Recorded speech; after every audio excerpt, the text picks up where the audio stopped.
Hi there guys, in this video we're going to be talking about how does reposting work on TikTok.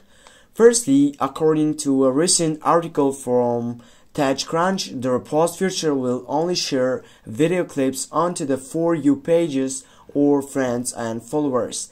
Now, in addition to only being available for select users, the repost button only appears on videos that were already suggested by the TikTok algorithm in your For You page.